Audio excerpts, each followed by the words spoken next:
Hey guys, welcome to the After Dark live stream. I forget to turn the light on. I will in a second. Well, we can start like this. It's Gauff versus Rybakina.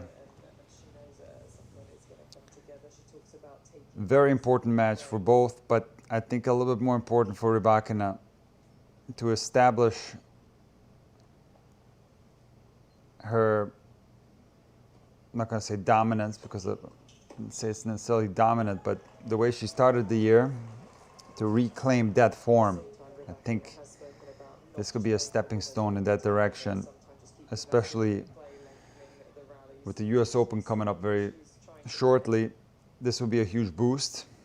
And we got a Iga Swiatek on fire waiting in the final. So it's a very exciting tournament. Now, I don't want to toot my own horn here, but prior to this tournament started, I said that my gut feeling is that Swiatek and Gauff will have a very strong North American hardcore season. So I'm still leaning that way. I think Gauff will take this one.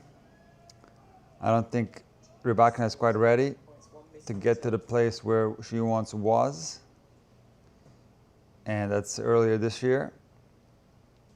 And we shall see.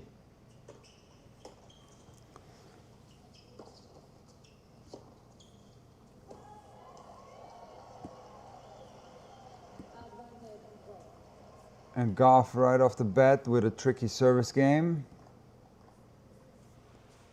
Intuitive tennis after dark, that's true. Intuitive tennis after dark. I'll turn the light on in a second, hold on. I turned it off for 10 minutes because I was being blinded over here. It's a monster ring light. And Rybakina hitting very strong, very deep. She's such an incredible ball striker. She feels her game has evolved because she plays with more spin. Let's see what's coming. I love that. I love that. I use that a lot in my comments. And Rybakina sprays the forehand. And I got the freaking audio from the tennis channel blasting over here. That's great for getting copyright striked. Let me put the headphone in real quick.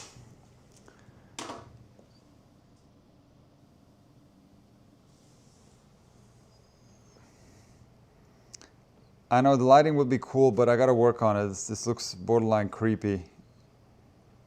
I do want to make nighttime lighting. Okay, hang on, okay? Let me just turn it on real quick.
I will put it a little bit lower, the light, for nighttime. Not quite blasting as hard as normally. A nice hold there from Gauff. And let's see if she can put pressure on the best server on the WTA Tour.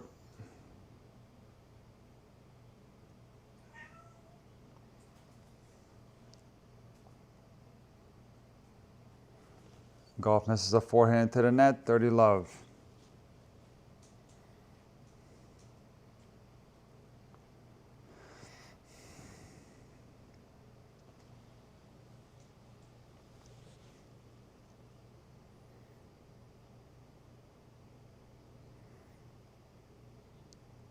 Thank you.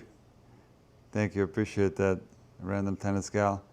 Rybakina loves that T serve the most, I think. That's the impression I get. That's the serve that she prefers. So like, it's from here to here. That's her favorite one, I think. Two side T. But of course she can serve in any direction.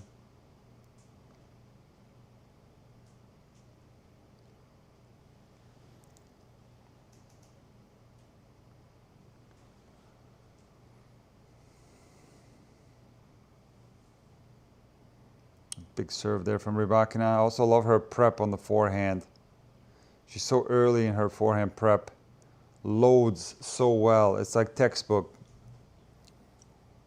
You know, stylistically, a lot of people wouldn't necessarily choose Rybakina as the player that has the best style, but I think it's quite stylistic the way she plays. It's very nice looking strokes.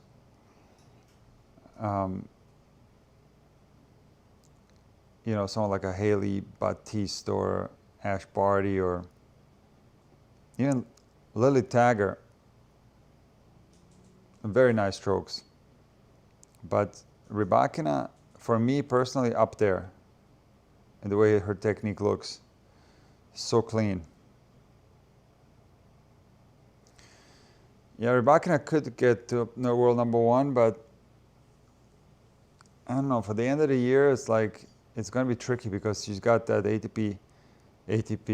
WTA finals coming off. So, okay, so Dave asked who won their first and only meeting. Gauff won 7-6 in the third, but it was back in 21 or 22. It was in Cincinnati, I think. I have to look it up, but it was 7-6 in the third. Gauff won a long time ago.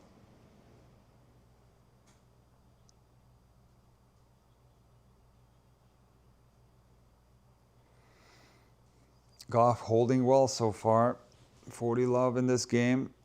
By the way, Gauff, one of the only players, if not the only player, that wears high top shoes. Kind of like these that I'm wearing. These have gone out of style on tour. McEnroe used to wear these once, and Agassi, of course.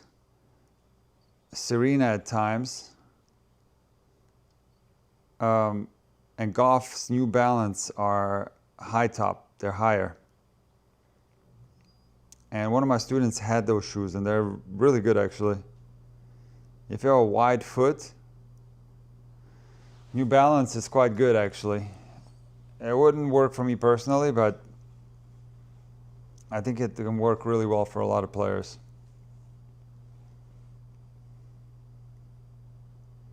Yeah, ankle supports, like basketball shoes, you know. I used to wear with high top. I used to play with high tops in college. And I'll be really honest with you, these right here that I'm wearing, these are a little bit outdated. These, forget what they're called. I think they're really cool to wear as they're so retro. I have two pairs that I bought last year actually. And I tried playing in them, but it's not good. It's just too old school. Compared to the modern shoes, it's like no comparison. And but they look cool though.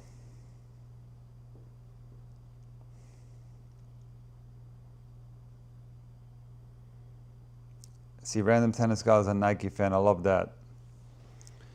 Yeah, Yannick's shoes, I have a pair of those too. I'm not the biggest fan with the upgrades that Nike has made.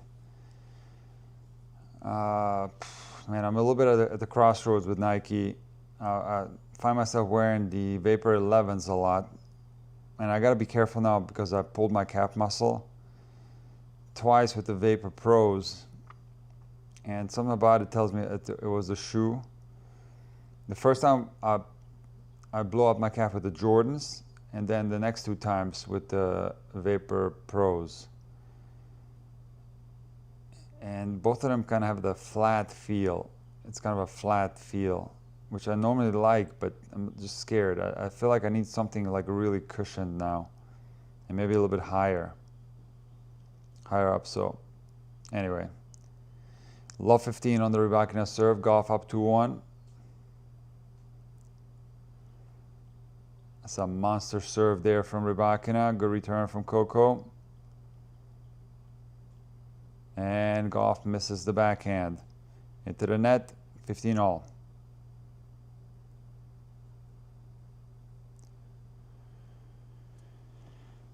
I think Gauff, Dave says, I think Gauff is a bad matchup for Rybakina. Coco will make Rybakina play longer points and get more returns in. Could be another long match. I think it could be a long match. Could be past 1 o'clock at night, easily. I don't know what the time difference is between Eastern time and Toronto, but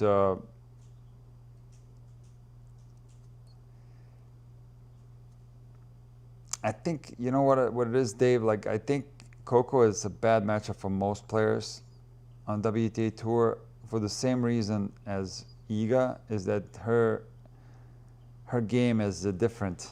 It's not the same. It's very good defense, incredible backhand. Actually, the serve is very, very lively, very dangerous. Of course, when she's struggling with confidence on the second serve, she'll give her a lot of free points with double faults, but that hasn't been an issue for a while now. I mean, really, the last tournament where the serve collapsed at a major level was like, even though she made the Miami final, some of the earlier rounds in Miami, and I really saw a lot less double faults in the clay court season. Of course, not zero. I think the double fault still cost her the first set against Svitolina in the final.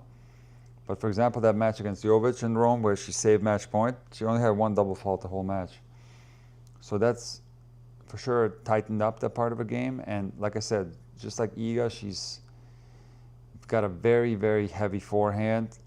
I know a lot of people on the internet love to like trash talk the forehand and all that, but the forehand is actually a weapon, you know, when she's playing her best tennis.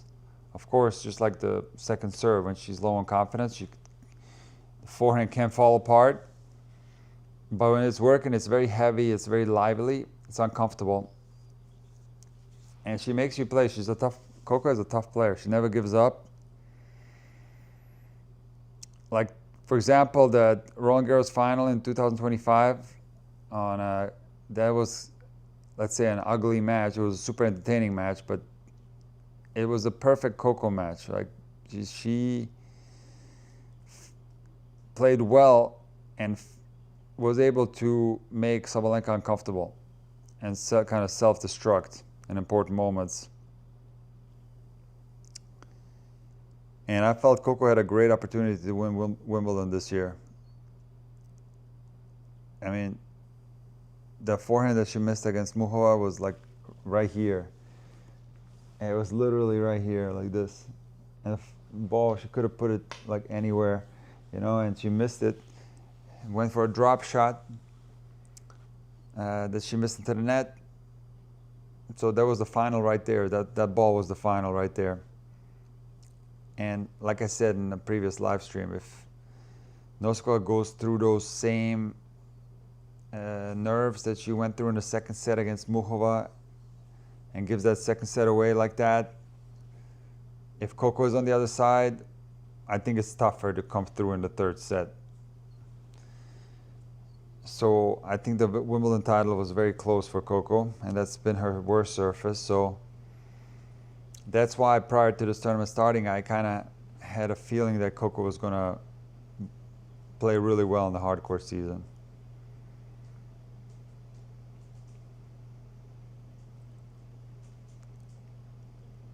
And there's a forehand error from Rybakina, and Coco wins a very important point at 2-all, 30-all, a big point. See, speaking of topspin forehands, Rybakina hits the ball with a more flatter trajectory and less RPM.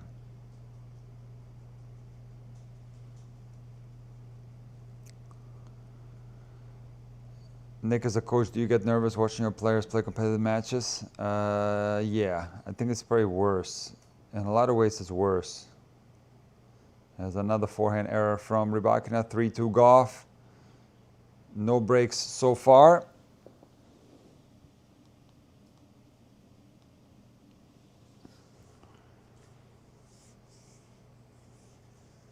Yeah, no, definitely watching is more nerve-wracking than playing. Not that playing is not nerve-wracking, but I feel like you got the adrenaline there to help you out. It's kind of a...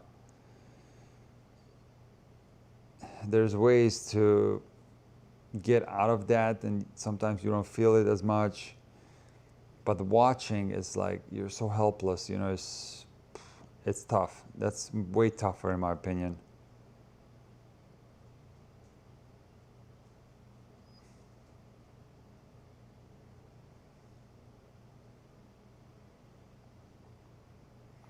Oh, Toronto is at the same time? That's horrible. So it's like, oh no, wait.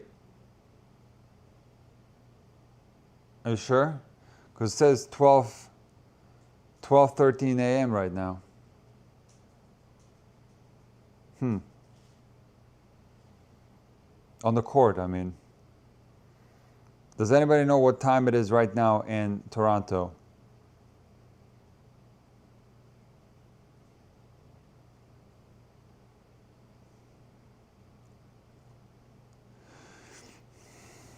P. LePew says, hey, Nick, Gauff looks physically stronger than ever. Yeah, she's an incredible athlete.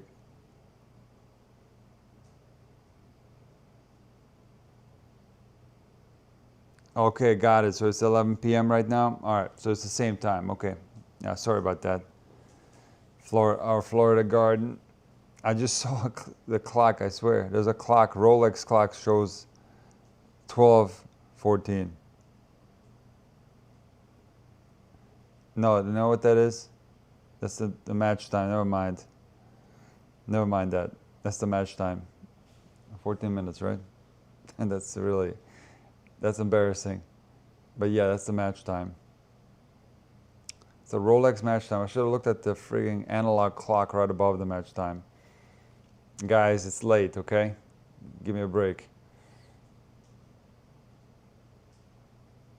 Yeah, that's the match time. Rybakina serving well here in this game. 30 love up.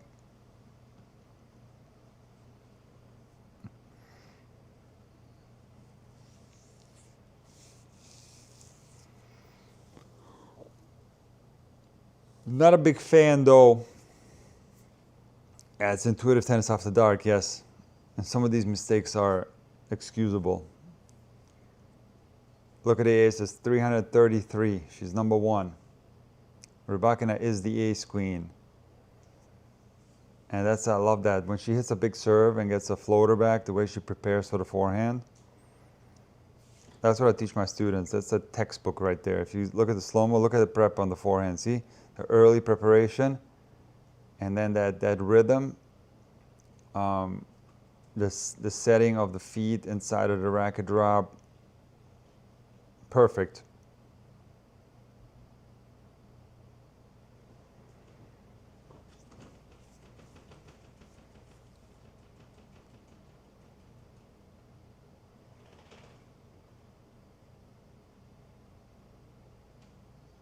Yeah, intuitive tennis after dark is cool.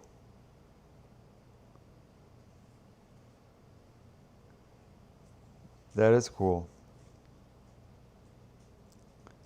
It's a monster serve from Coco right there. So a lot of people don't realize how fast the Gauff serve is. She's number 7 in the all-time serve speed rankings. At, what is it, like 207 kilometers an hour or something like that?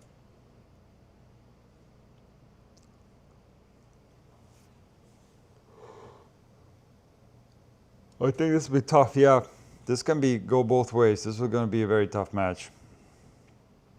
It's very difficult to predict this one.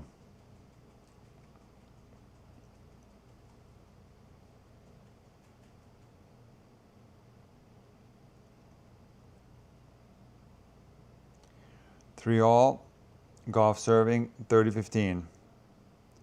For you guys that are not watching and just listening.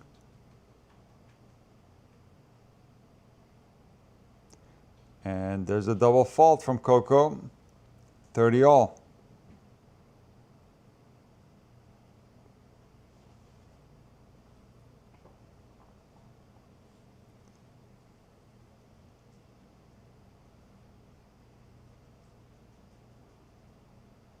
What a serve from Gauff. That is a monster serve right there. I'm telling you right now, I don't think there's anyone except, well, of course, Sabalenka and Rybakina, but she's right up there with them. No one else comes close right now on tour.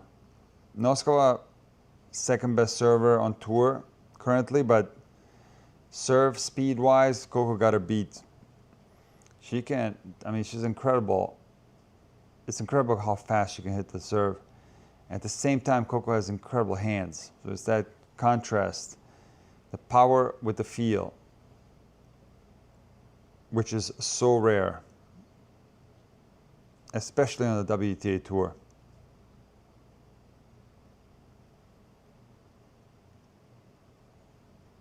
Look at that, another big serve and just a clean down the line backhand winner. Coco up 4-3, playing well. Coco playing well.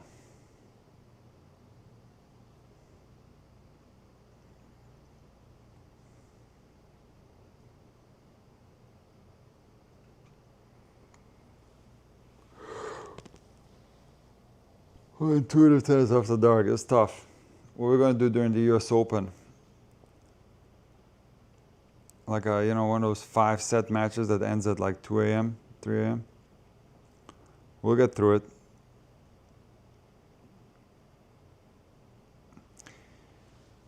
I do think it's cool though, the night session at the US Open. There's something special about that.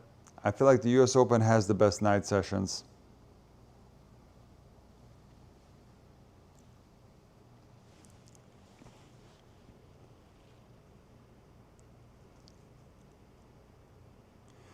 By the way, the men's final, I just looked it up. The men's final is at 8 o'clock tomorrow night. Speaking of night matches, 8 o'clock tomorrow night. Shelton Nakashima.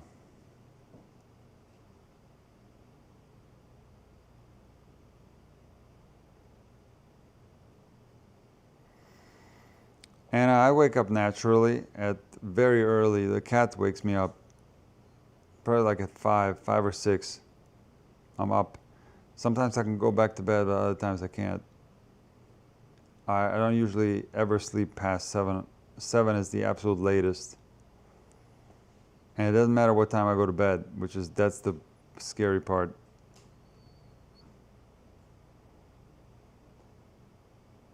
That's why I quit drinking coffee actually, because of my sleep problems.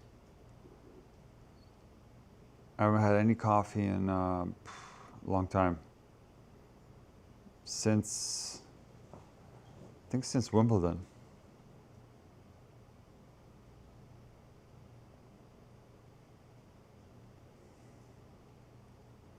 There's a forehand error from Gauff. There's a chance right there. I love 15.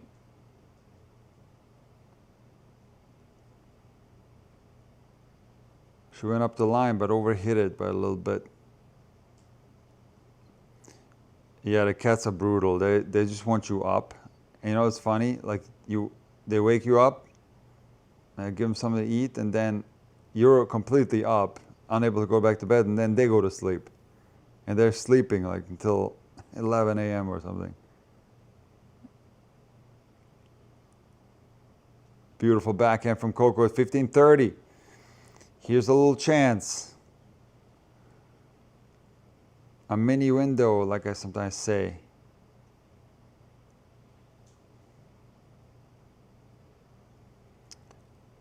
Yeah, Anna, it's not good. I understand. It's not good. Sleep is very important. It's not good. I know it. And it's a big serve from Rybakina right there, down 15:30. Coco unable to get the return back in play. Rybakina follows that up with an ace. And it's 40-30. So that's how you get out of a tricky situation on your service game, 15-30. You deliver 2 monster serves, just like that.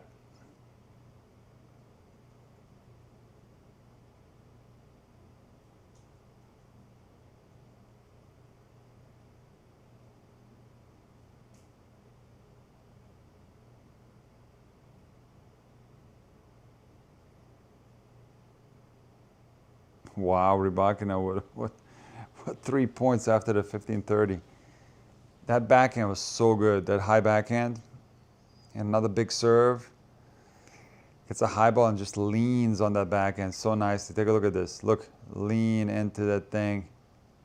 Cross court. Incredible.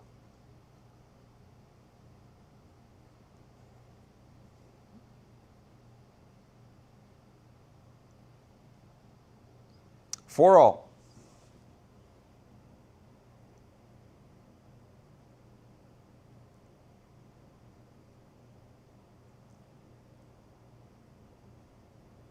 And Coco's saying stop, stop, stop. Probably like the instruction she's receiving.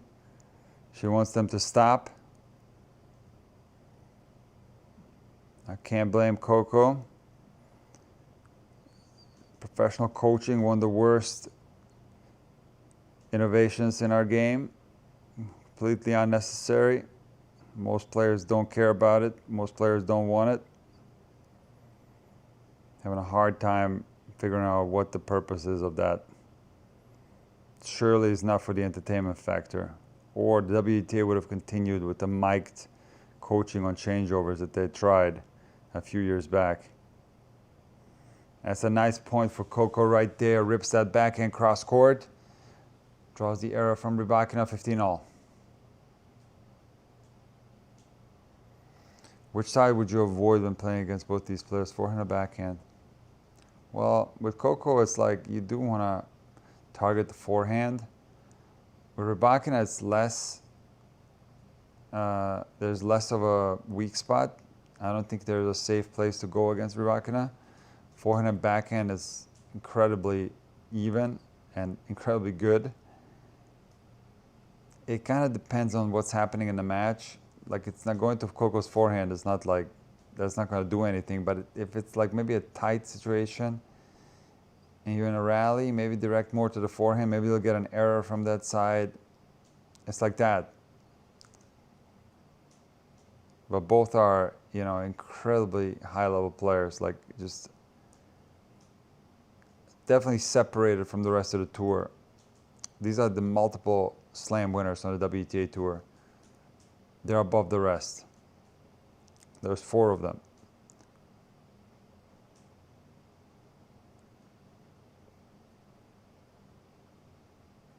Up there at the top. You know, it's Rybakina, it's Sabalenka, it's Gauff, it's Swiatek.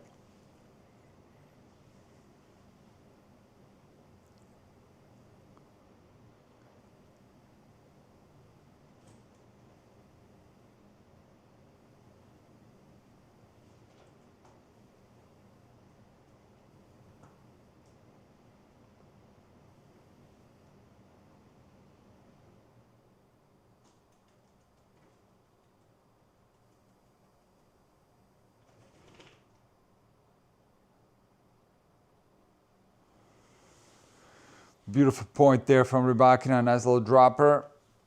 That's how fast Coco is. She's so incredibly quick. Maybe the fastest player on tour, Coco. And serve and volley from Coco Gauff. Wow. For example, that point, the previous point, she got that drop shot so quick, and she ran down the lob where she overran it. That's how quick she was. Ends up losing that point.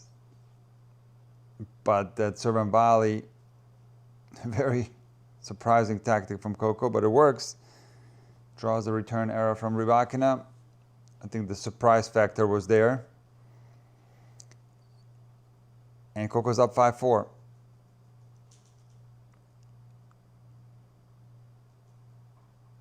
Sometimes it's interesting to hear what the camp is thinking, their approach. I think there's a time and a place for it. I think it's okay, but I'm telling you, it's not. Well, if you find it interesting, that's cool, but there's a reason why the WTA stopped doing it, because it's actually not interesting. It's not something that you want to listen to. I'm going to tell you why, because the players are very, if they're requesting a coach, it's usually when they're losing, they want help, right? And they're a lot of times in a really bad state of mind. So it's not a good look on the players, because the players look like brats. You know, you can see them, even Iga today, or even Svitolina once, or even Coco here, some negativity towards the box, like, you know, this. That's not something that you want to watch during a match. I don't think so. I like the individuality of tennis players figuring it out on their own, and the coaching maybe between, if they want to do it between the off the court with no cameras, no mics.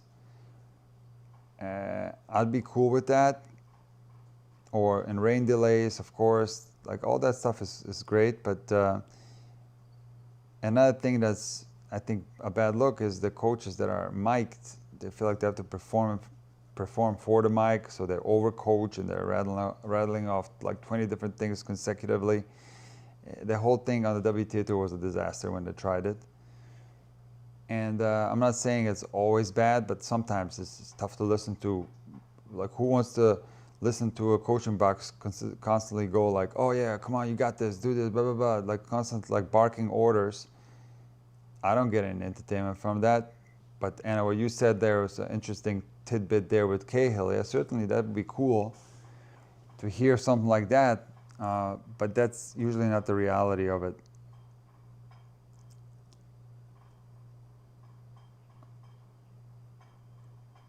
Love 15 on the Rybakina serve. Serving to stay in the set. Let's see if Coco can put pressure right here.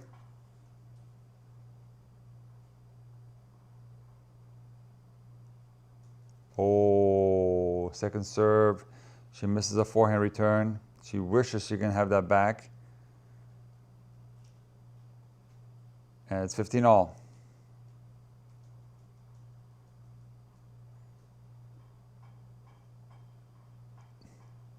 You really don't like Shelton, do you?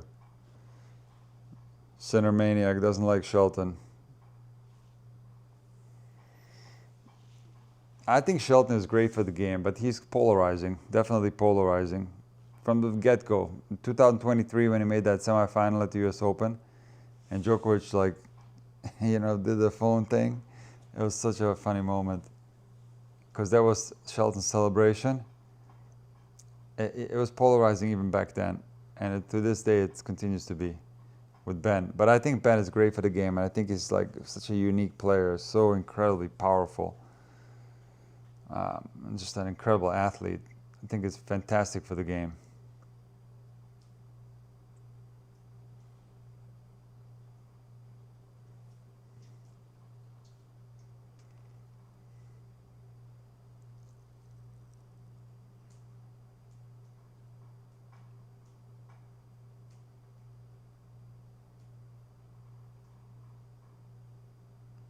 Uh-oh, Rybakina doesn't move her feet well enough there. Ball didn't penetrate through.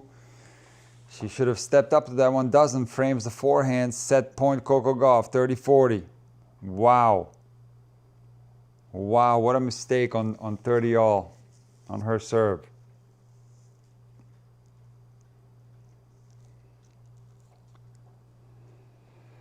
And what does she do? Delivers an absolute blast out wide with her serve. Saves set point.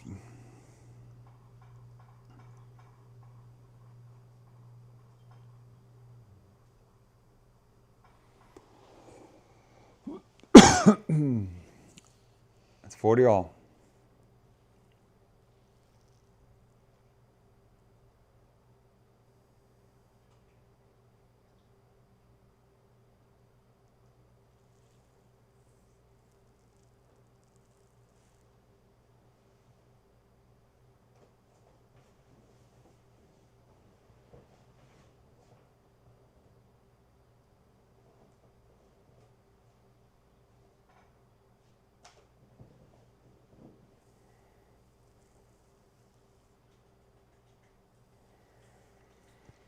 Rybakina with the game point. Coco ripping backhands. Wow. And eventually misses one into the net, but that speed on that backhand is insane from Coco. And it's 5-all. Rybakina gets out of a tricky situation with a huge serve there. Down set point. And now the pressure is back on Coco.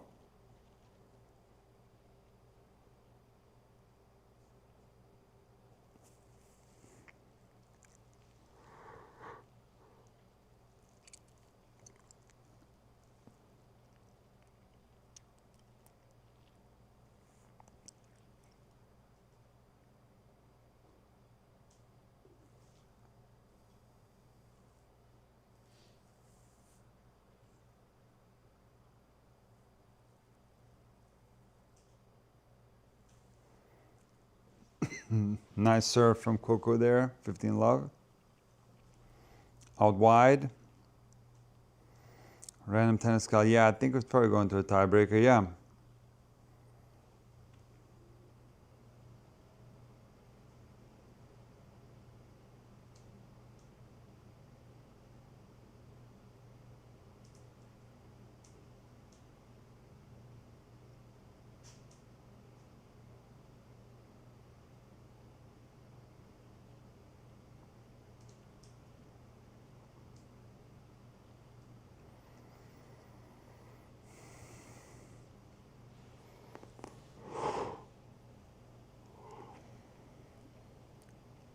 Forehand error from Rybakina, missing a lot of forehands.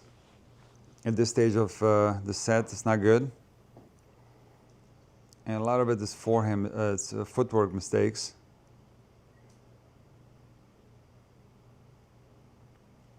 $30-love.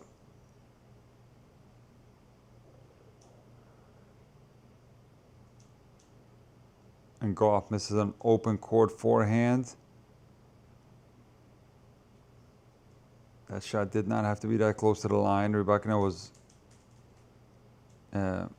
way off the court there of that serve. Maybe Coco didn't even plan to hit it there. She just hit it a little bit late. She did, after all, reverse her finish.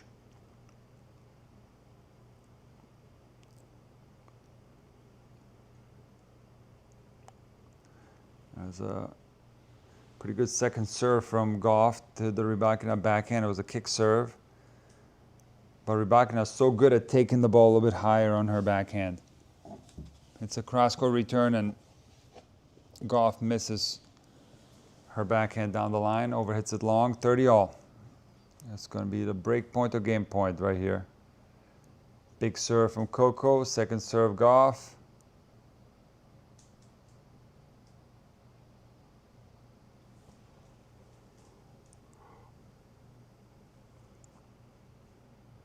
Squash shot from Rybakina, poorly executed. The ball doesn't even make it to the net. But that backhand from Gauff was very strong down the line. 40-30.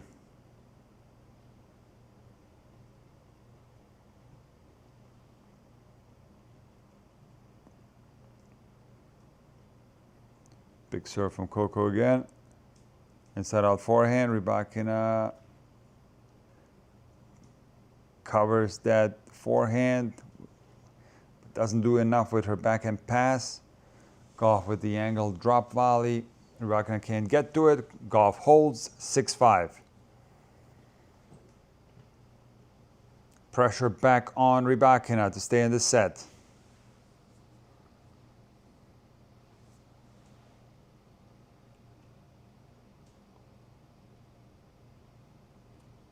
Rybakina with 2 aces so far. 74% first serves. Gauff with 1 ace. 1 double fault. 61% first serves in.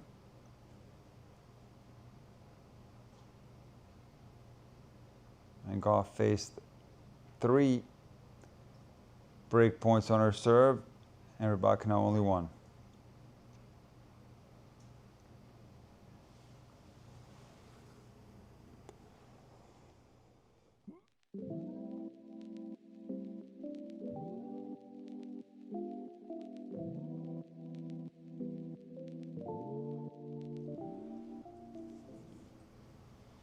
And I agree with you. That was completely out of line.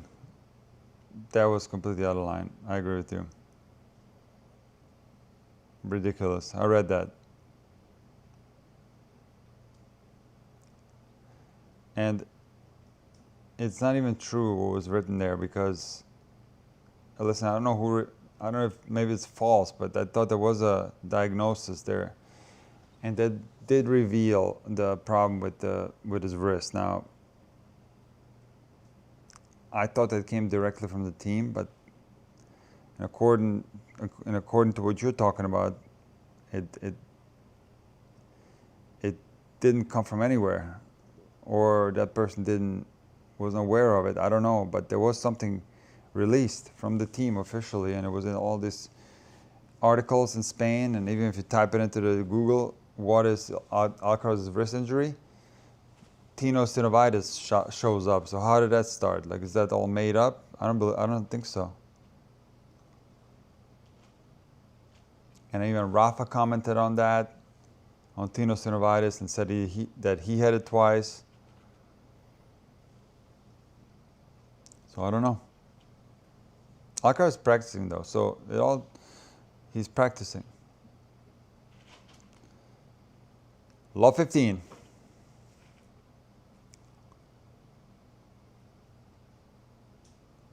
And Gauff misses the forehand, 15 all.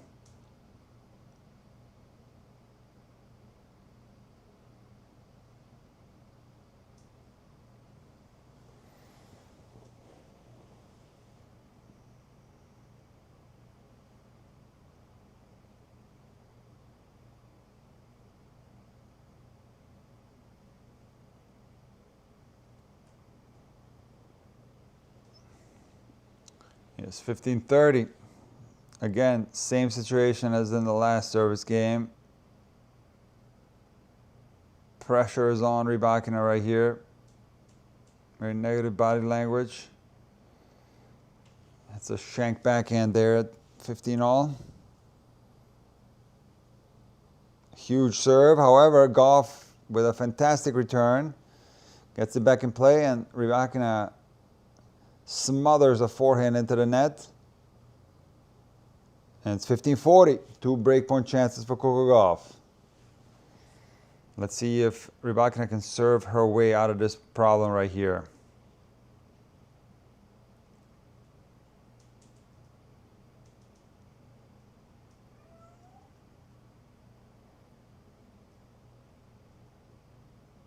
That's a long rally here on set point. And Gauff hits one forehand in the rally a little bit shorter, and that messes up Rybakina, and she misses her forehand into the net.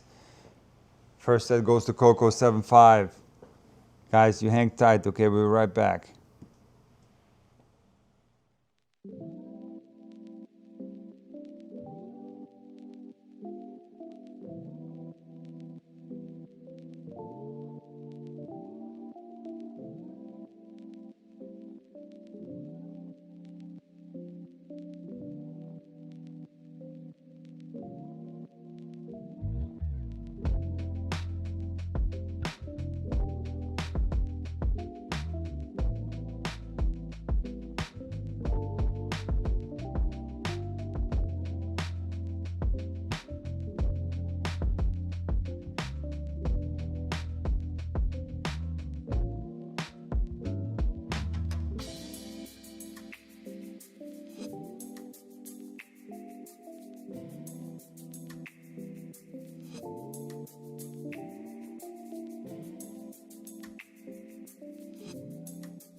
Look, in regards to Carlos,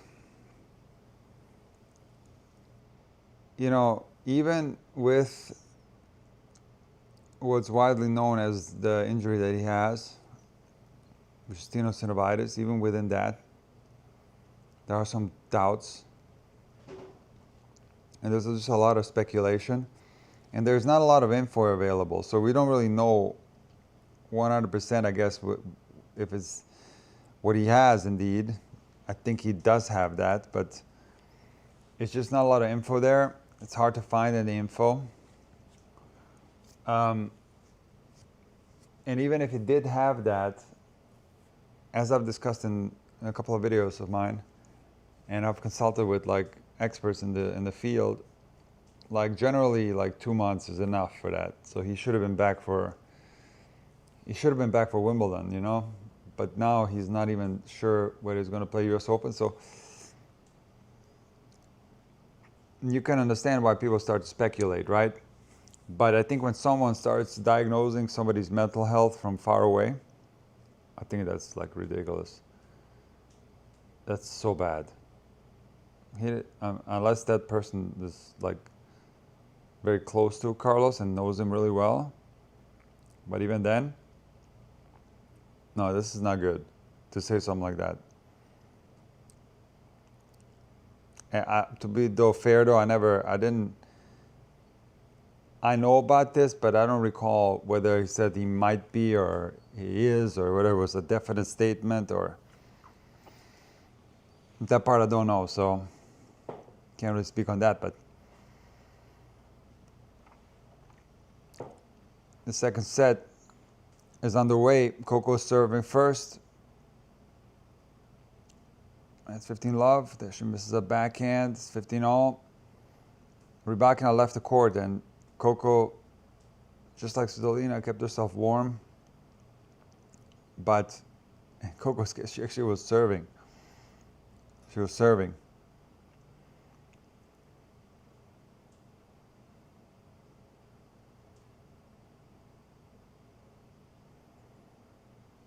Oh, might be. Okay, got it.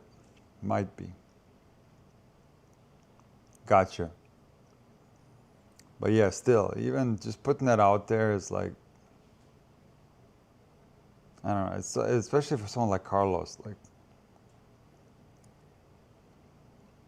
oh man, that's bad. I don't know. For me, it's not right. Carlos looked like it was having a great time. I don't know where that comes from. Wasn't he at the World Cup? It was like pretty happy camper at the World Cup. And then ended up winning. Like what? Makes no sense, right?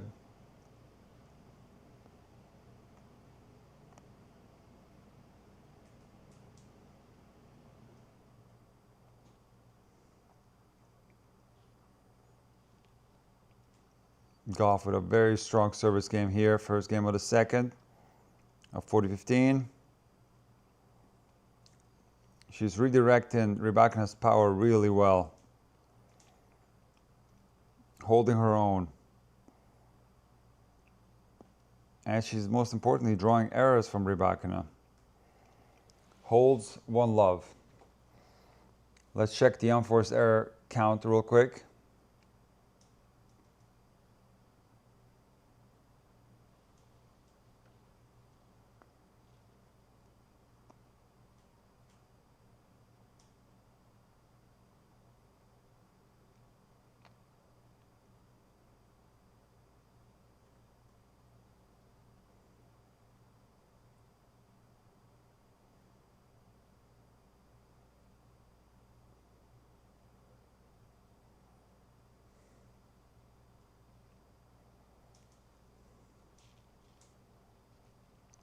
All right, hold on a second, guys. Let me see here. Okay, Rybakina's got 30. 30 unforced errors and 5 winners.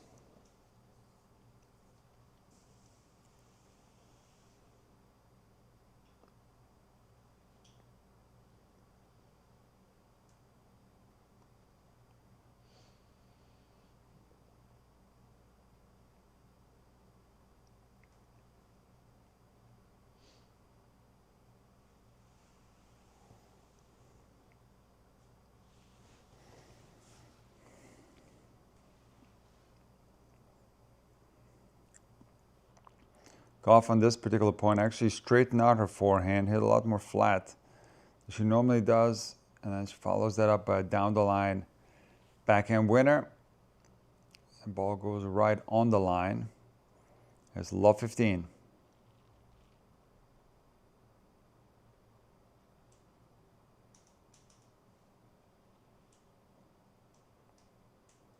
That's a nice forehand from Rybakina there. Off a very good return from Coco down the line, but Rybakina is right there and redirects that ball across court for a winner, 15-all.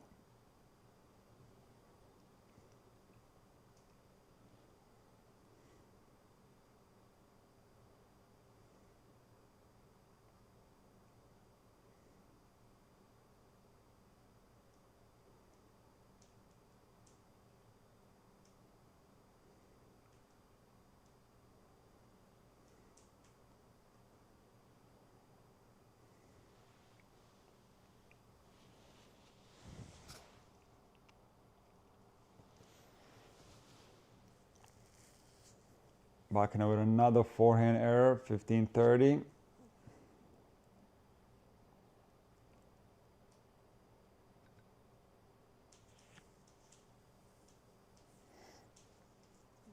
And Coco with a backhand error. Second set, a little bit of a level drop from both, just a little bit.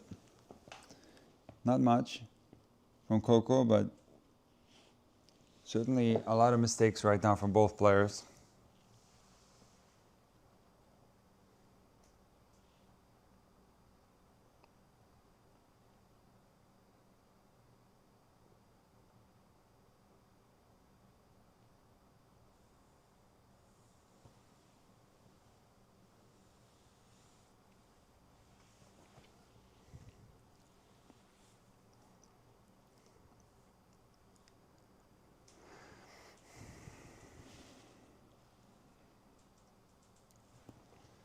(40-30).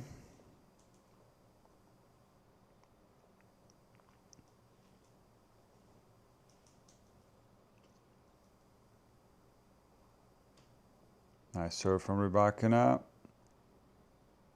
And ball goes long from Gauff. 1-all.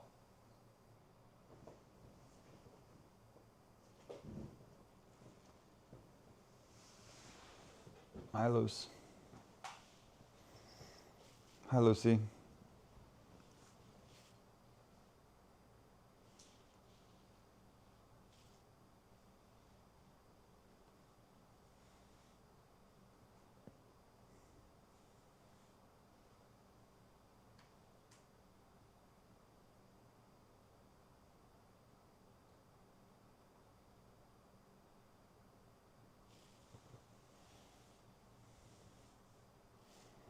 Hi, Lucy. Wow. This is rare. Rare occurrence. 15 love for you guys tuning in and not watching the match. Gauff won the first set 7-5. Broke Rybakina in the 6-5 game to win that first set. Held serve in the first game of the second. Rybakina held, and Gauff finds herself serving at 1-all, and it's 15-all.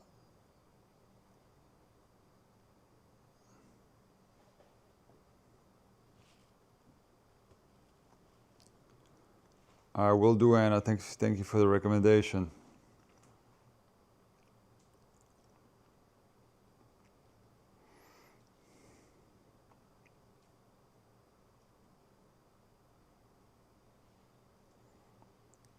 .30 on the Gauff serve. You're probably going to watch Dink tonight. Dink was really good, actually. A lot better than I thought it would be. I was going to bail initially. I'm telling you, if you stick with that movie, the ending is very good.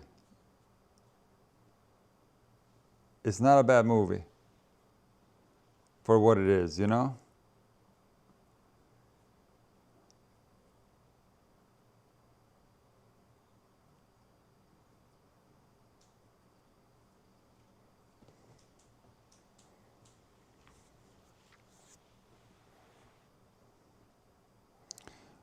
Listen, it's not an Oscar winner, Anna. It's not. Don't expect like an Oscar winner. It's a movie about tennis and pickleball, but for what it is, it's pretty funny. And I loved the ending, and it had Andy Roddick and John McEnroe. So I don't want to spoil it, but Coco Gauff with that insane athleticism at the net. Reaches for that forehand volley and makes it 40-30. That was a huge point right there.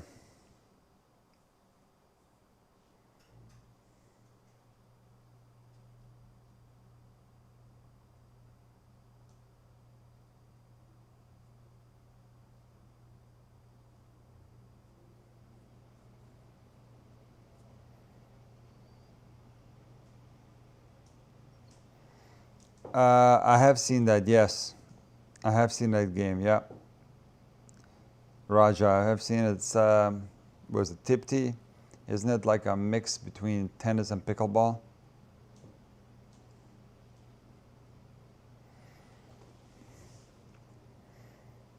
It's like really weird. You play with you need like a special racket, I think. You need a special racket and you play with a tennis ball on a pickleball court or something. I don't know. Listen, I don't find any of that appealing at all.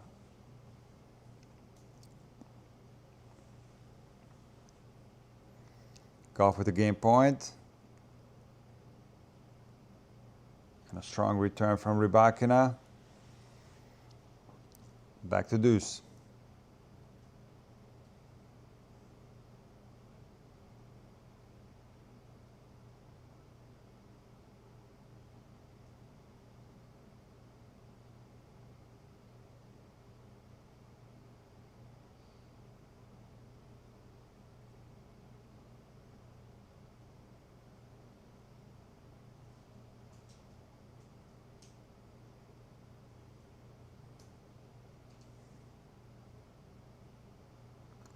Forehand from Rybakina clips the net, and Coco is right there to put the forehand away down the line. And it's add in. The game right here. If Coco can hold this one, then put pressure on Rybakina. And the very next game, she can run away with the second set. But a lot of you guys predicted a 3-set match in this one. It's a backhand error from Coco. Back to deuce.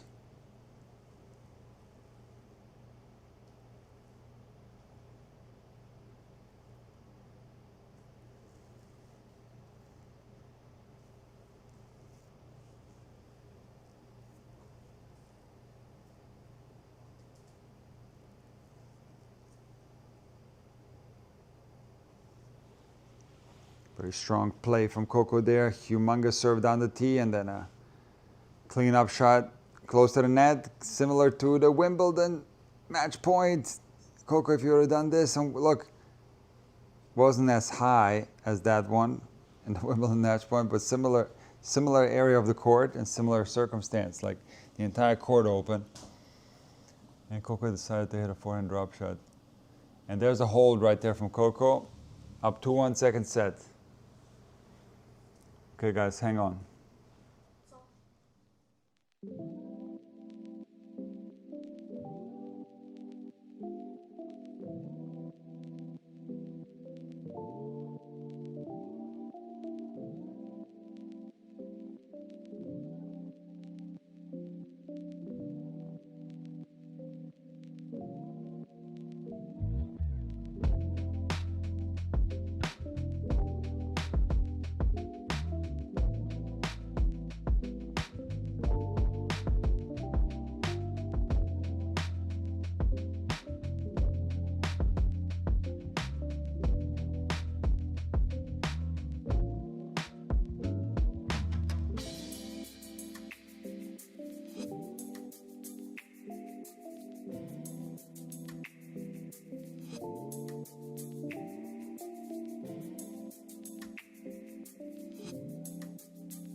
15 love. For you guys just tuning in, who are not watching the match and just listening to this, Gauff won the first set 7-5. Rybakina serving down 1-2, and it's 15 love in the second set.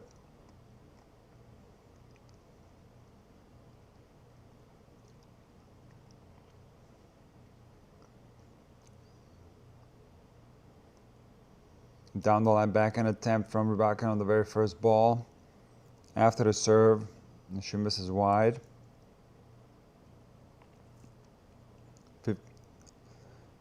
30 all. I mean 15 all, sorry.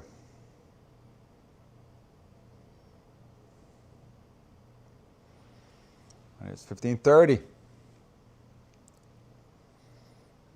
That's what I thought. You know, get out of that service game and then the pressure, apply the pressure right here.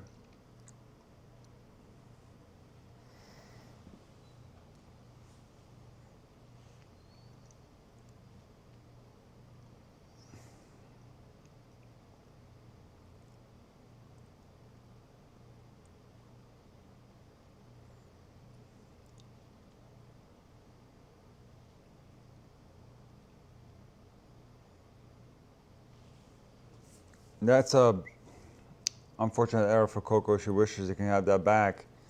15-30, she's in a rally with Rybakina and she overhits the forehand. 30 all. And then the monster serve from Rybakina. Coco cannot get the return back in play. 40-30.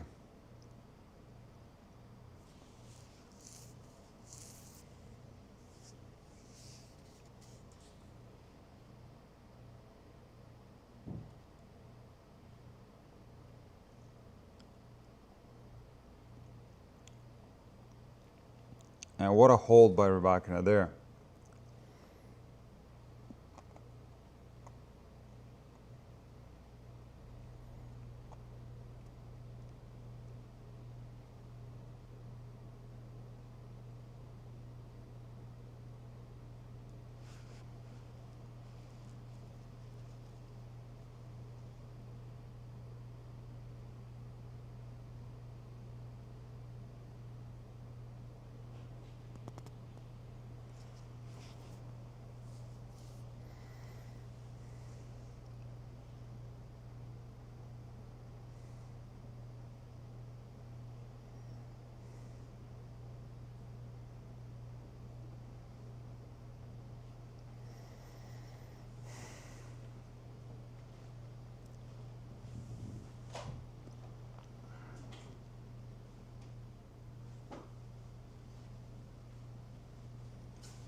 And Coco draws the backhand error from Rybakina with a very deep shot.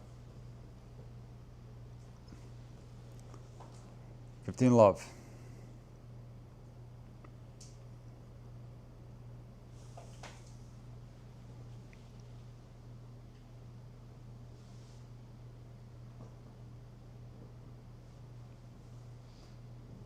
There's the backhand miss from Coco, but the ball was very deep and strong from Rybakina. Coco doesn't usually miss those type of backhands. More of a redirectory backhand.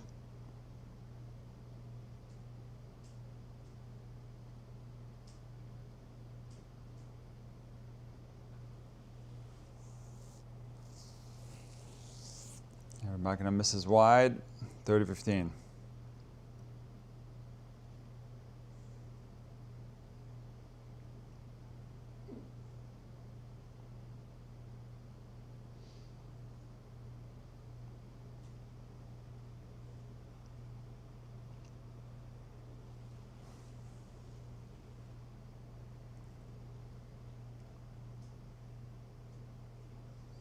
And Coco gets pumped up after that T ace, 40-15.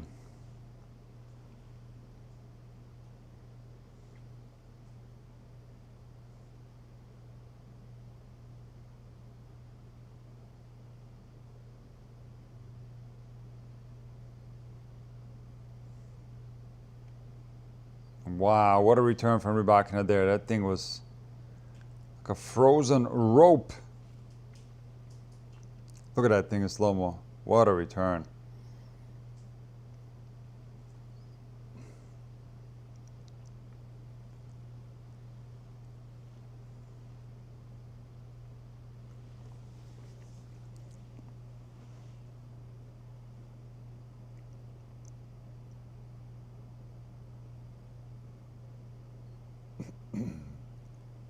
Okay.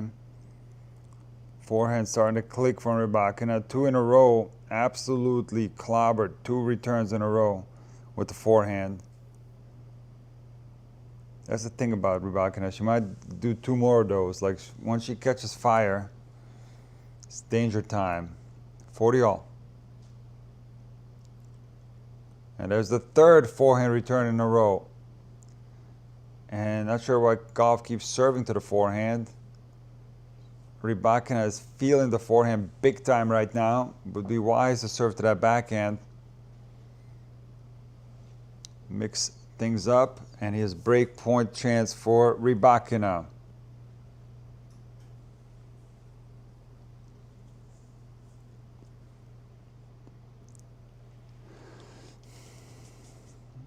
And Gauff drop serve. Rybakina up 3-2 in the second set.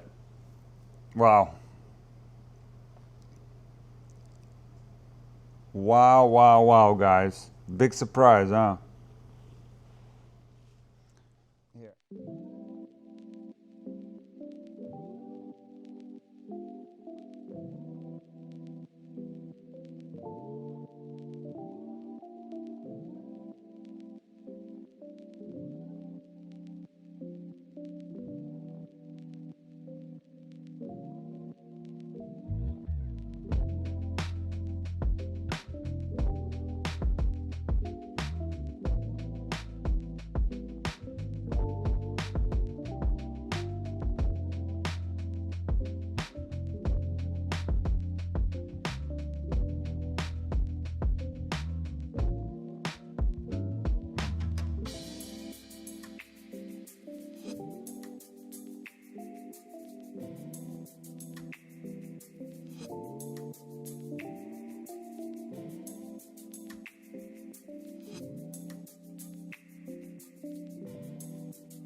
That's what it's like playing Elena Rybakina. It's like out of nowhere, she can just catch fire and start rifling winners left and right. And there's not much you can do. And Coco was up 40-15 in that game. And it's brutal to lose your serve like that. But again, Rybakina with 3 incredible forehand returns in a row. And especially that one at 40-15, that down the line winner. Very impressive.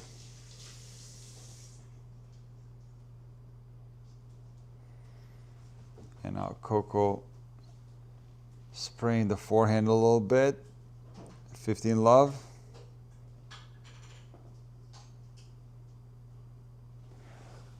Let's see here.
And now troubles on the forehand side for Coco.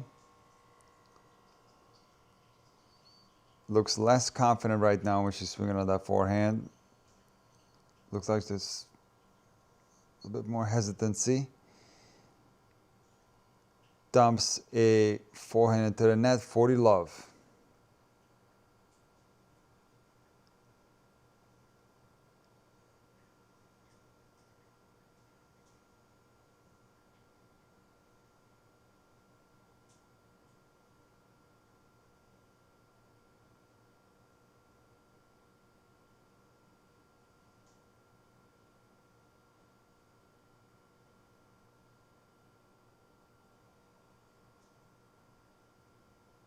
Another forehand to the net from Coco, and there's a hold. Love hold from Rybakina, 4-2.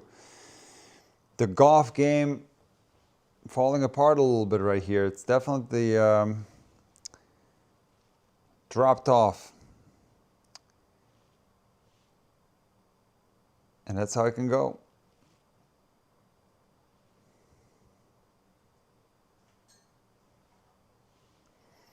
I'll tell you what though, Gauff, type of player that fights no matter what the score is. There's another double fault.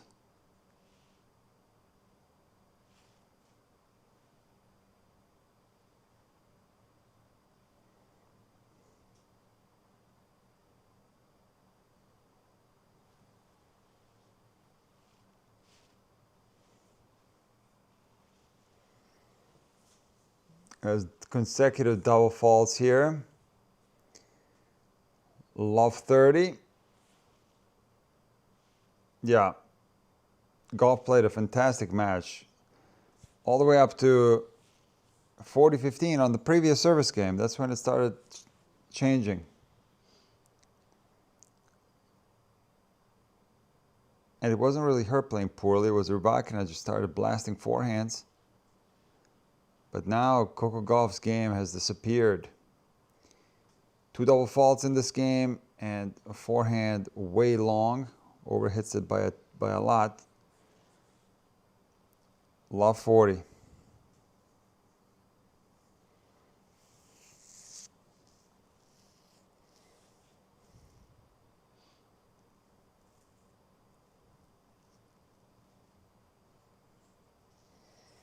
And an absolutely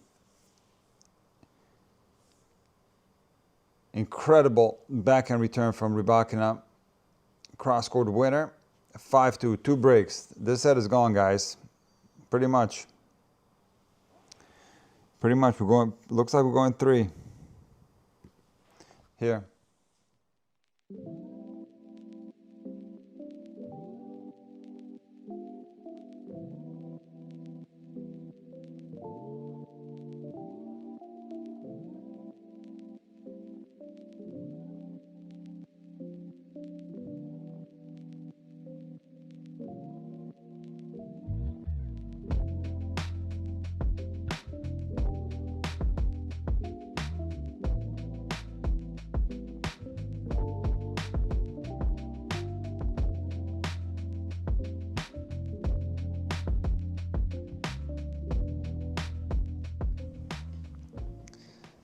Well, you know, I said a quick coffee, but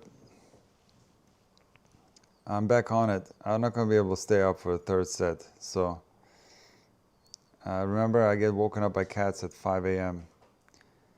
So it's way past my bedtime, and I have the lights, you know, in the mode of intuitive tennis after dark. So it's a sleepy vibe in here tonight. And I need the coffee, guys. I need the bed. Because I don't think I'm gonna make it.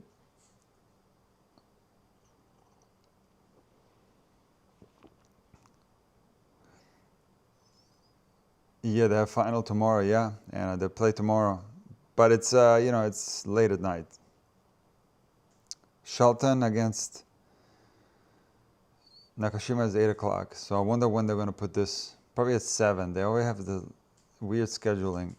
It's like men at 6, women at 7. Or, yeah, it's like that. Or they play at the same time. I don't know.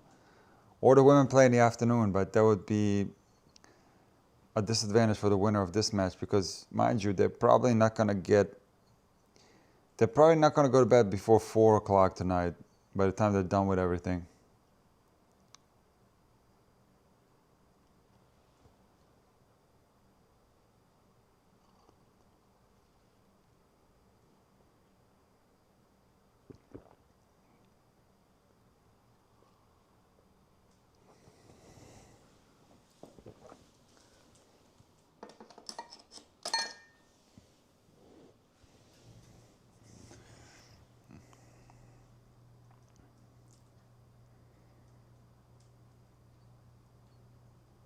All right, watch me be a shot out of a cannon now after this coffee. I'm going to be on fire, guys.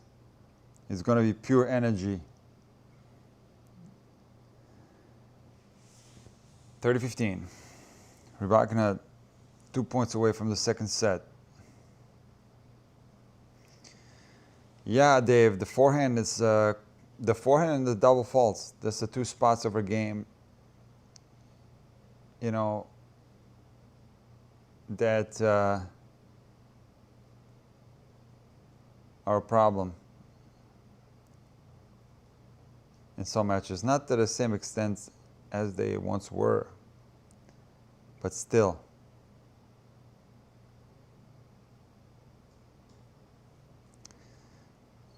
That's funny, Cinemania. That's hilarious. It's such a sudden drop, though. Yeah, hard to understand how it can drop so suddenly, but it did. It was in that game where she got broken, those forehands. It's just completely flipped the whole match. Those 3 consecutive forehands in that game.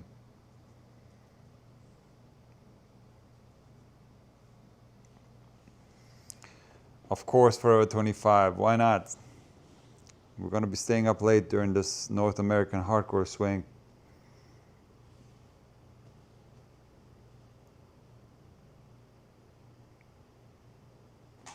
Oh, Epa Rokua is in the house.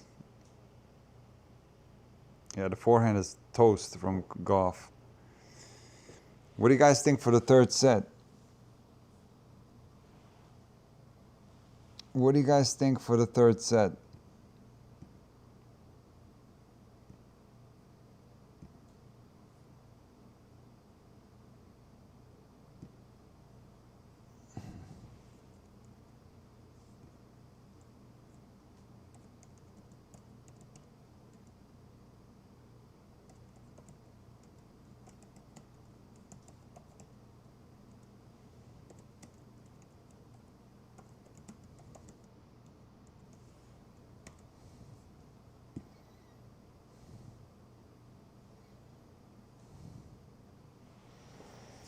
Yeah.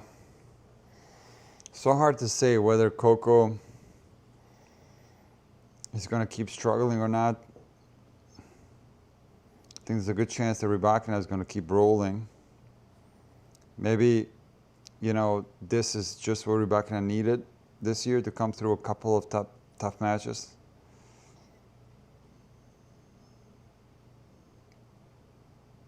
You know, more than that, right? There was a Samsonova match too, right? Where she was in trouble. So it wasn't just the last one against Osaka, it was the Samsonova one. Let me look that up real quick, hold on.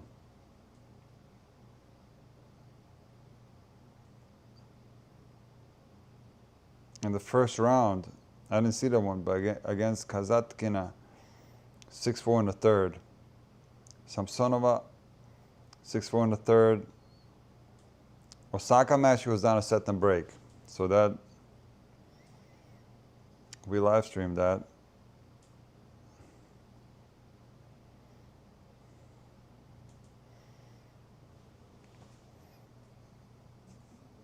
Okay, Coco is off the court. Let's take a little break here. Be right back.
The forehand looking a lot better early in the third for Coco. 30 love. Sometimes going off the court, you know, changing your clothes. You know, Rafa used to take a quick shower. It can make you feel better, and you start finding your game. So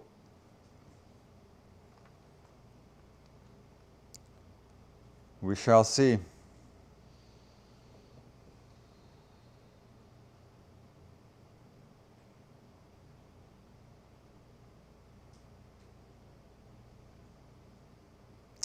But you know, people don't take into consideration that a lot of times when your game falls apart, it's not just you. Yes, sometimes it can be just you for no reason whatsoever. Sure, it can happen. But often it's the opponent, like playing well, that's what demoralizes you. And I think that's what happened in that second set when Coco was on serve. She's 40-15, and then that insane down the line forehand return from winner from Rybakina, and then two more after that. And here's a double fault from Coco at 30-15, and now we have 30 all. Yikes. Ouch is right. There's double fault number 4 for Gauff, I think. Hold on. Double fault number... That's a poor error from Rybakina there. She's got to make Coco play there. Just give her forehands. She's got to give Coco a forehand there at 30 all. She dumps the backhand into the net, 40-30.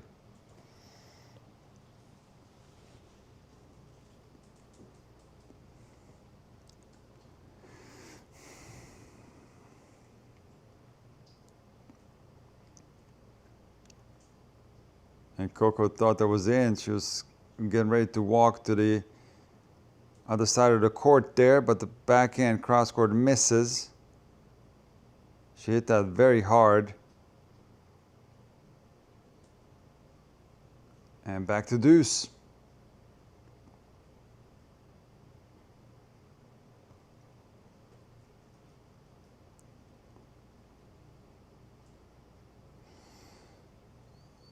Did you watch parts of the Tien Shelton match? It was a fun match. Wish I was there. Yeah, I did see that match. Yes. Shelton played well.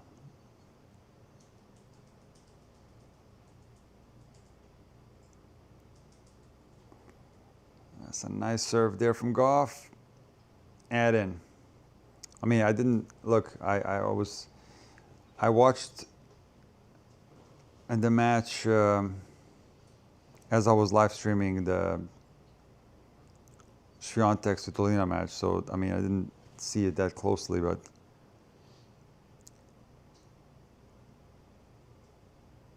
enough to understand that Shelton is on absolute fire right now. And a very concerning double fault for Coco because it's one of these frame double faults. And we are at 4 double faults. My steps are not updating here.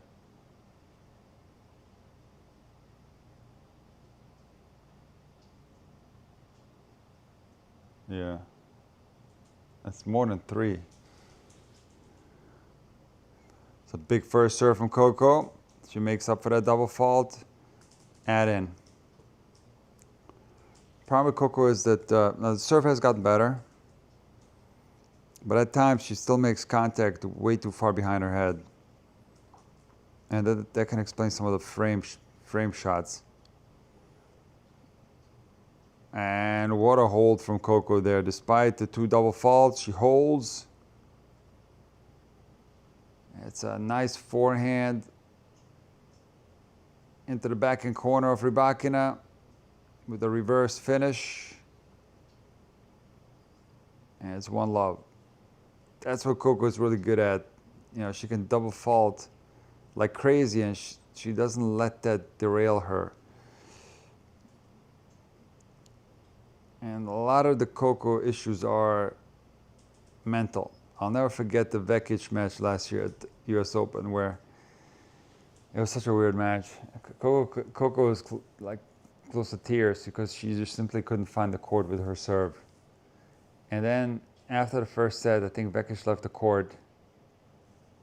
And no, wait, it was different. It was an injury timeout before the tiebreak of the first set where I don't know the exact score, okay, but it was first set and Vekic left the court for an injury timeout. And prior to that, Coco was committing so many double faults, right? And as Vekic was off the court, Coco on the Arthur Ashe Stadium starts practicing serves, and she's making one after the other. She's making one after the other. I think this was in a tiebreak. And Vekic comes back, and it's Coco's serve. And the first thing she does, the first point back, hits a double fault. So if that doesn't tell you it's mental, nothing else will. But on top of that, there's some technical things there too. I dedicated a video to the Gauff second serve last year, I think. So Rybakina, though, stabilized her game. She's playing well now. It's really a tough one to win for Gauff. And she's finding her serve. I wish my stats would update here. They don't. Oh, okay, they're updated now. So it's 5 double faults for Gauff, 3 aces for Rybakina only. She got 52% first service in. So Rybakina not serving her best today. But the thing is, she might find her serve now in the third set, you know? That's what big servers do. They don't have a good serving day, but they still find their serve when it matters most. Like, for example, Yannick Sinner. Perfect example is Monte Carlo final. Did not serve well in that first set against Carlos Alcaraz at all. Okay, it was a windy day, but in the tiebreak, he didn't miss a single first serve on a bad serving day. And Rybakina potentially with the easiest forehand that she's missed this entire season. A high ball, she was debating maybe a bounce overhead because Coco popped it up very high. Because first she looked like she was going to hit an overhead, then decided to do a high forehand and just smothers it into the net. And from 40 love to 40-30. And she responds with an ace. Ace number... This can't be. It's the third ace? Is that it?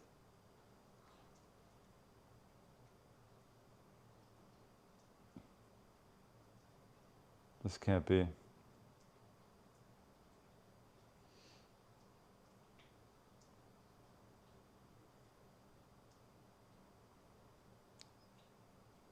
Well, my stats are showing 2 aces for Rybakina, but it can't be. Down the line backhand from Gauff. Forehand into the backhand corner from Rybakina, and she draws the error, 15 love. Coco finding her forehand. Very important time of the match.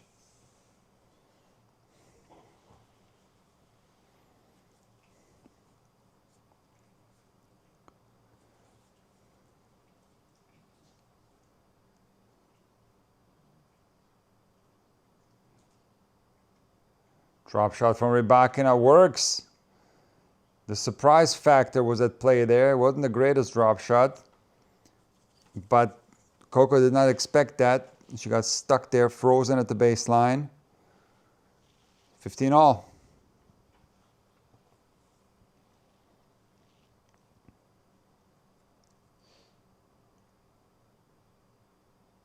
Ooh, even though that serve was long, what a nice block return there from Rybakina inside out. She's feeling the ball now.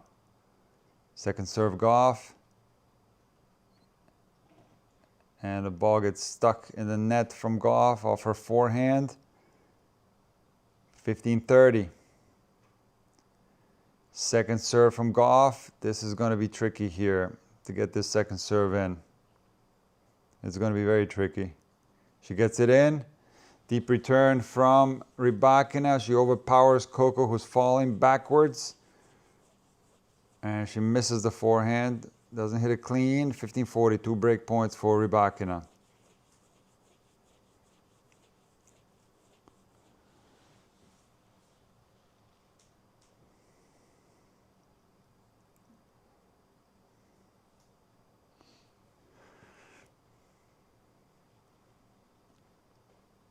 Danger time for Coco.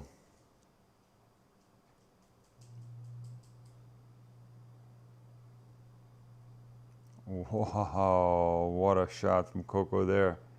That's clutch right there. Guys, that is clutch. Rip backhand cross court. Coco's got some backhand. Might be the best backhand on the WTA Tour, to be honest with you. I mean, who else hits it this clean and this hard? That backhand is something else. 30-40. And a monster serve out wide to save the second break point. 40 all.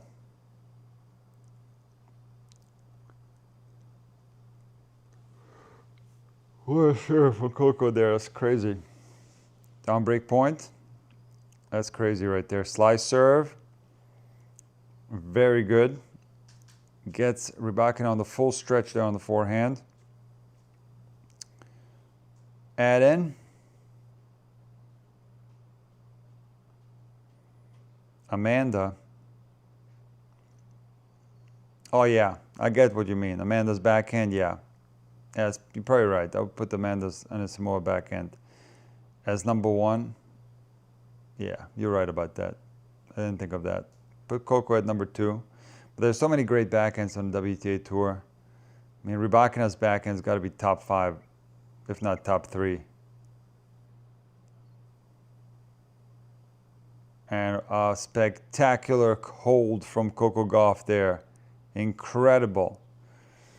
This might get her out of that little slump that she was in and give her confidence to close this match out. Incredible hold right there.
Another ace. And you know, my stats are so late to the game. Now it's showing 4, but it's probably 5. Ace number 5 for Rybakina.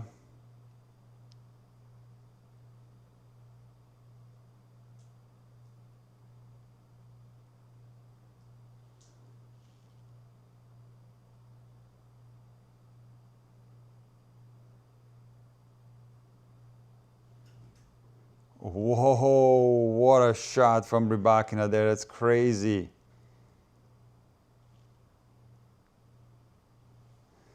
She's finding her game. Those 3 forehand returns in a row. Down 3-4 in a second. That's when this thing flipped. That's when Coco started, the double fault started creeping in, the forehand stopped working, and that's where Rybakina is finding her top level. So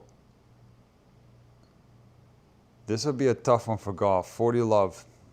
Rybakina serving well, striking the ball well off the ground.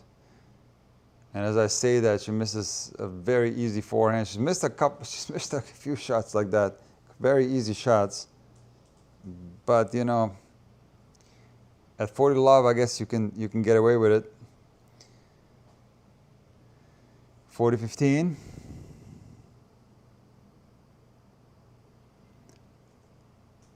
Gauff with a nice forehand gets Rybakina on the run. 40-30. Nice forehand there from Gauff. Very confident. Some great defense in this rally too. Covering the court well. Rybakina was striking the ball well there. And Coco finds an angle that's very tough to find. It's like from here to here. I haven't drawn on this in a long time. I need to get more of these things. These are not working. But to get the angle like this with a forehand, that's very difficult. From the middle of the court. It's easier from here, right? You get that straight line from here, you see? But from here, it's more difficult. So, you know, someone like Hodar is really good at finding that angle with the forehand from the middle of the court, but Coco is as well. 40-30. It's a very important point right here. And Coco goes for that same shot, cross court, but misses this time. And it's 2-all. Come on, Ryba. The whole French is behind you. That's so funny. You know, I was thinking yesterday here's my thought from yesterday for anyone who was in the stream yesterday where the top player on the scoreboard was stuck with the French flag and I couldn't change it. And I was thinking of like keeping that French for every match and coming up with French names for every player. And I thought it would be funny, but then I decided not to do it. But I think it would have been funny. But I decided to keep it serious and keep it professional. But I would have come up with a French name for every single player. And I might still do it, but it's too inside of a joke. Even people were writing in the comments after the video was uploaded, after the live ended and it was a regular video, there was a couple of people in the comments saying why was Rybakina French, and I don't think people will get it. It's too inside of a joke and it would be a kind of a bad look. So decided not to do it, but I do find stuff like that funny though. All right, let's lock in here. Love 30, big trouble for Coco Gauff.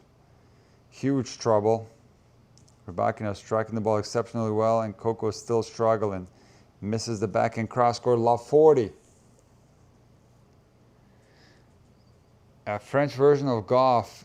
That'd be tough.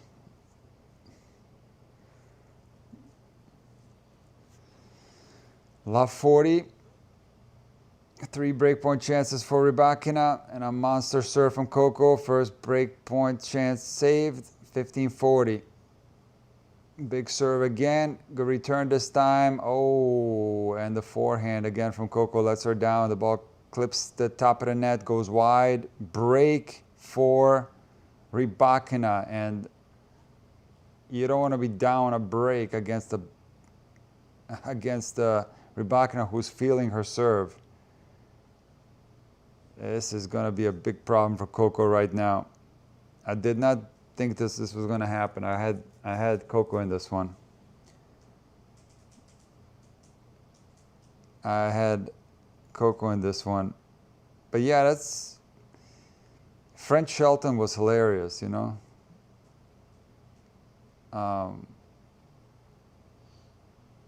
French Coco would be tough to come up with a name.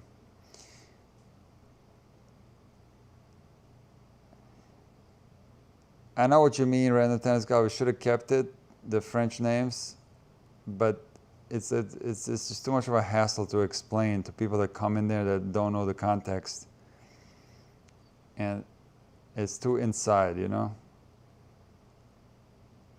But and on top of that, like what Anna said, some people will probably get upset. So this is like I always say, Intuitive Tennis is a 100% humor-free channel. Always has been, always will be. There's no humor up in here ever. If we're being serious, we're talking tennis, and we're gonna keep it that way, guys. So it's gonna be interesting whether Coco can do something here. It's just so funny how all of a sudden those mistakes started creeping into her game, because she was playing so well.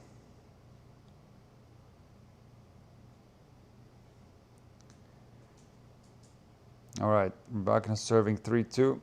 Let's see if she continues to dominate with that serve.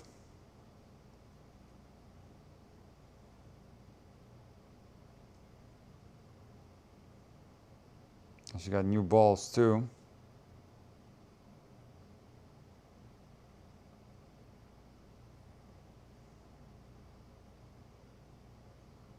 It's a big forehand from Gauff.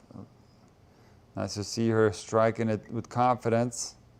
Sometimes when you go down in a set, a little bit of that tension dissipates and you can start swinging freely again.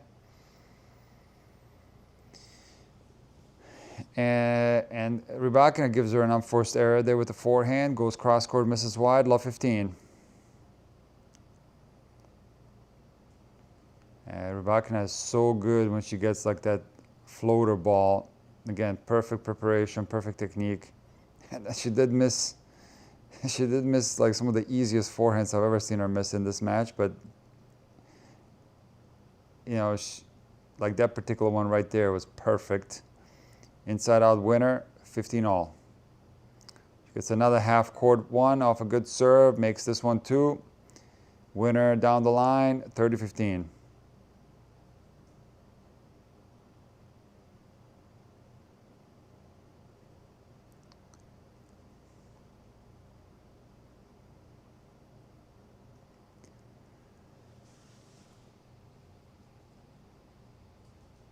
And here's another half court forehand. She goes to the forehand corner this time, and whoa, look at this.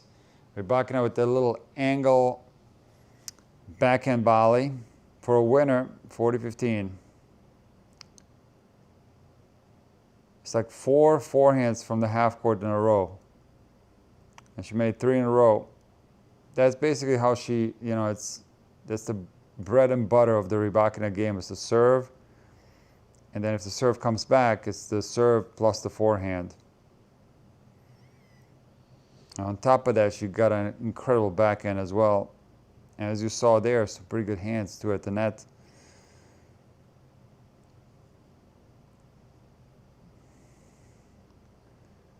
And Coco with an incredible backhand. Pumps her fist. Coco's now swinging freely and hitting the ball clean. Like I said, sometimes that can happen. When the match is like, you know, neutral, let's say, or, you know, you can feel the tension. Then once you get down in the match, the tension can dissipate. You start hitting freely again. So it's so funny with Coco how, you know, that, you know, when the nerves start becoming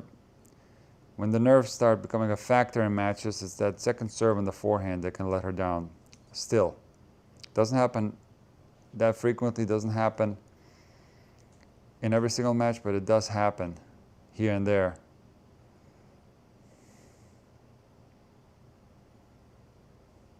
Backhand swing volley from Rybakina. And too much pressure to Coco. That's too Too much pressure for Coco, and that's a very strong hold by Rybakina. 4-2. Rybakina, the ultimate attacker.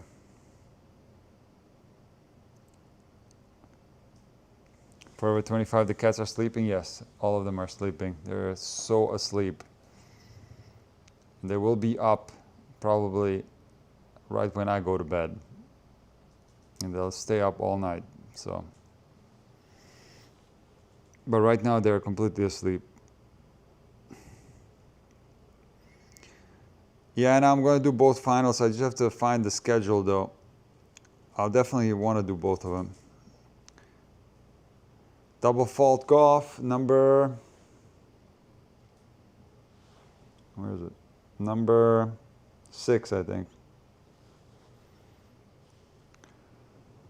Yeah, that second serve problem is not solved yet 100%. It's gotten a lot better, but it's not 100% solved yet, the problem. Coco kicks the first serve. That's a nice backhand there. She leaned into it. Rybakina style. 15 all.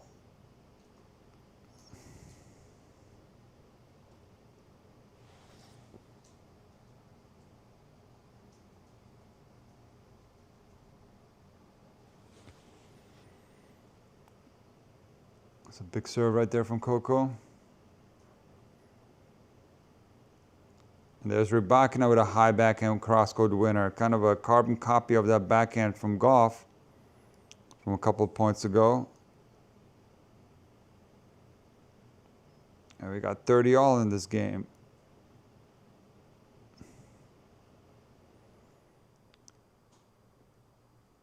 What a player Rybakina is. It's truly fun to watch.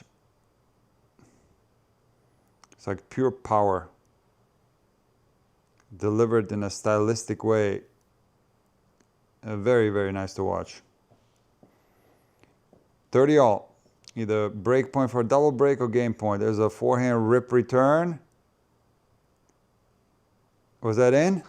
No, it's out. Coco with the half volley. Misses it wide. She served and volleyed on that point. Don't know if that's smart, going to the forehand and serving volleying. If Coco can remember that game where she got the 3 forehand returns in a row that flipped this entire match. Not a good decision there to serve and volley to the Rybakina forehand return. His breakpoint chance. She gets a forehand error. 40 all.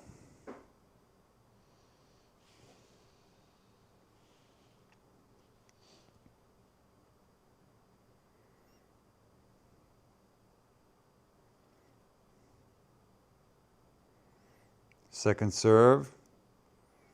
This is going to be interesting to see whether Coco can make this second serve a deuce. She does. But another forehand return winner from Rybakina. This one I think was intentional. Impossible to hit it there inside the service line for a winner. There must have been a mishit.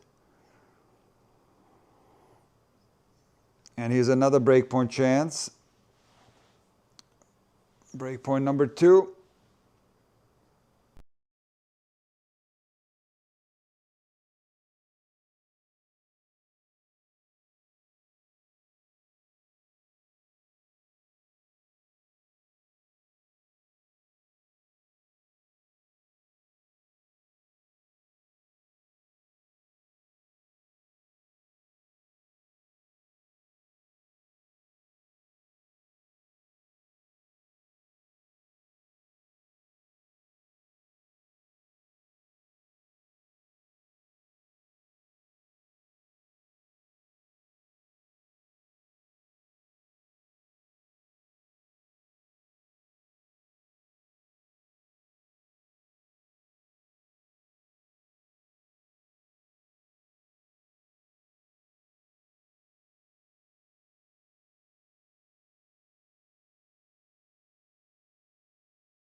Test, test, test, test. Beautiful volley there from Rybakina.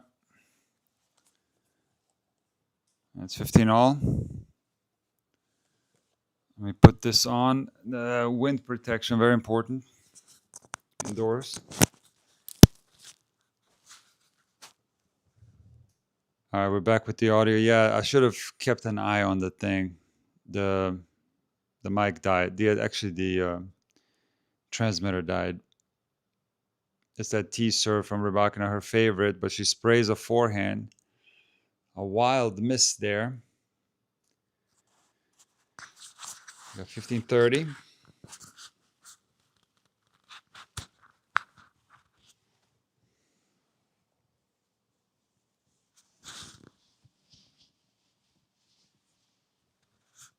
Coco with a very strong inside-in return. Gets a loop ball back and hits an inside-in forehand winner.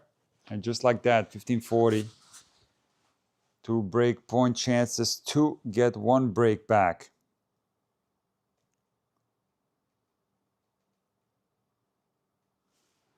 Rybakina, if she wins, is going to be very close to the #1 position in the world. Very close. And she, you know, for you guys that don't know, she's never been ranked #1 in the world. That would be the first time. It would be a huge accomplishment. Being ranked #1 is a huge accomplishment. I would equate that to a Grand Slam title.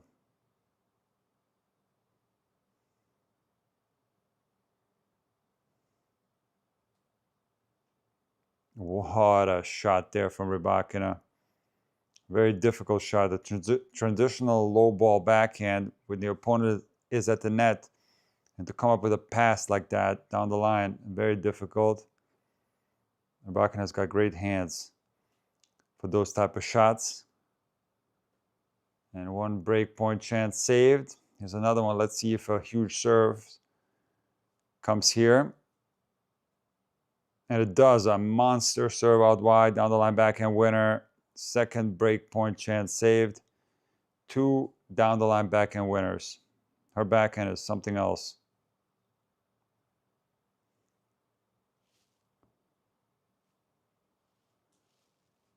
Incredible.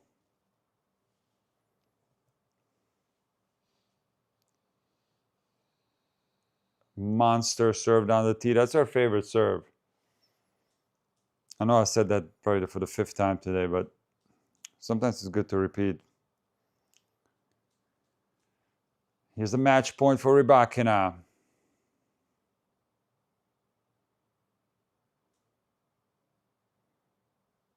Monster serve. She draws the return error off the backhand return from Gauff. And there it is. Rybakina, after losing the first set 7-5, wins 2-2 against Gauff and plays exceptional tennis. Exceptional tennis. Now, I want to remind you that, you know, this looks very comfortable on paper, the last 2 sets. However,